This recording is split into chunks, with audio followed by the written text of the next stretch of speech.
I'd give you a quick update. As you can see, I've completely stripped down the van back to its original configuration when I bought it, and I'll tell you why. It's because I got tired of being bent over all the time and decided to go with something bigger. I bought a 2014 Ram ProMaster, and it's big enough for me to stand in. I'm going to pick it up today. I'm excited. Sad to have to do this to my camper van. All the work that I put into it, man, it was just, I guess you could just chalk it up to practice, right? So anyways, the next one will be better. And I'm excited. I can't wait to see what the Lord's gonna show me to do with it. So the one that I bought was the 2500, which is the mid-range. It's the 159-inch wheelbase. It's not the real long one, but it's also not the real short one. And the plus for me was it takes gas. I didn't want diesel, and it's also front-wheel drive. When you compare it to the Ford Transit Connect, you could fit the Ford Transit Connect sideways in it, not just once, not just twice, but actually 3 times. That's because it's 6 feet wide by 12 feet long, where my Ford Transit Connect was only 4 by 6 in the living space area. So quite a bit more room. I got a lot more that I can do with this thing. And one of the things I've already started planning was the bed situation. And I decided I really like the bed situation in the Ford Transit Connect. I'm going to go with that same concept. I'm going to go ahead and buy another tri-fold mattress, but only this time I'm going to buy the queen size. And I've measured it out where it'll actually fit. It'll actually, when it's all folded out, it'll stretch almost, not quite to the door. It'll be about 10 inches back.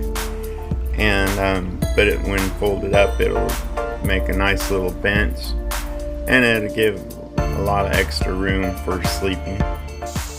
So here it is. 2014 Ram ProMaster 2500. See, I already got my light hooked up.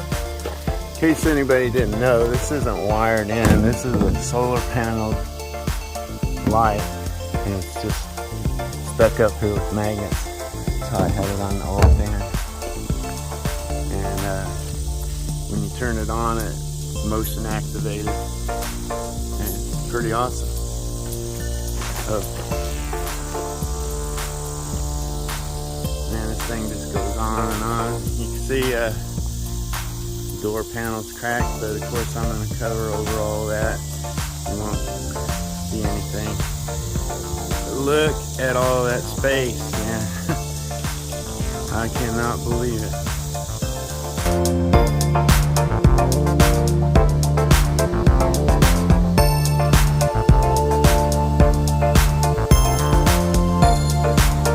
So you can see I got plenty of head clearance here. There's the nearest crossbar, and I've got at least 10 inches of space between my head. And now I'm not planning on leaving it like that high. I'm actually going to drop the ceiling down. The reason I'm going to do that is I decided this thing is 8 feet tall from ground to the roof, and I don't really want to make it much taller. You know, I'm planning on putting a solar panel up there, and that's about it. I don't want to put, you know, luggage, a ladder rack and stage and all that like I had on my other van, but I do want to preach off of it. So what the Lord showed me to do is to beef up these ribs to really, I'm going to run joists along through here and really beef this thing up and make it so that you can actually walk directly on the roof and it ain't gonna hurt it none. So that'll be my stage. I mean, this thing is so tall I can literally ride my hoverboard around inside the van.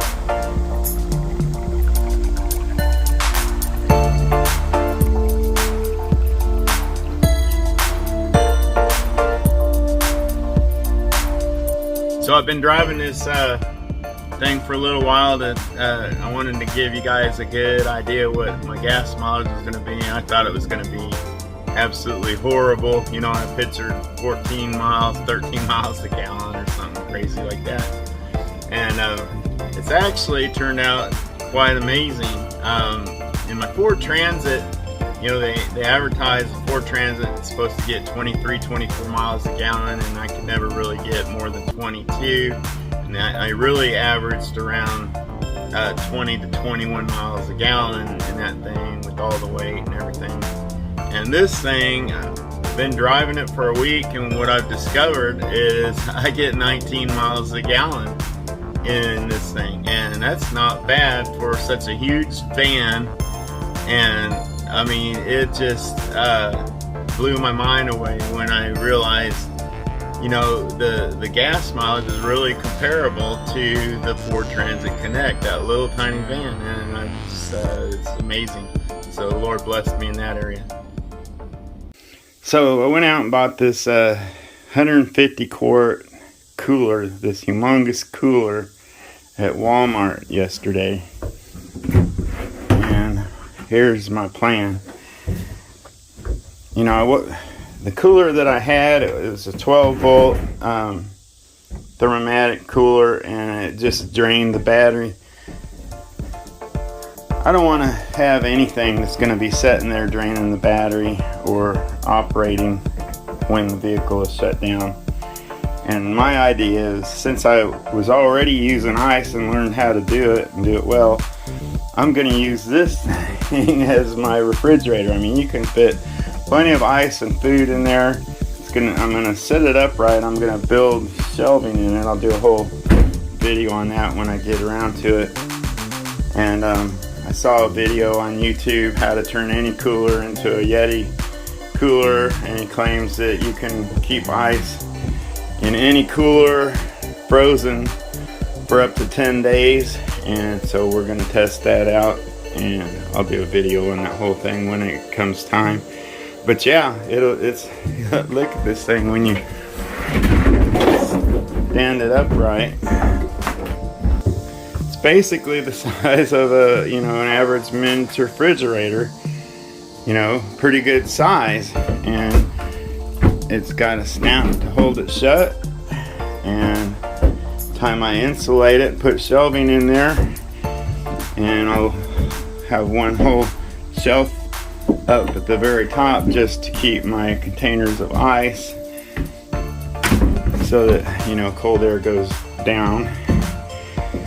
Yeah, that thing's gonna make an awesome refrigerator in here. To give you an idea how tall this is compared to me, here I am standing on the ground,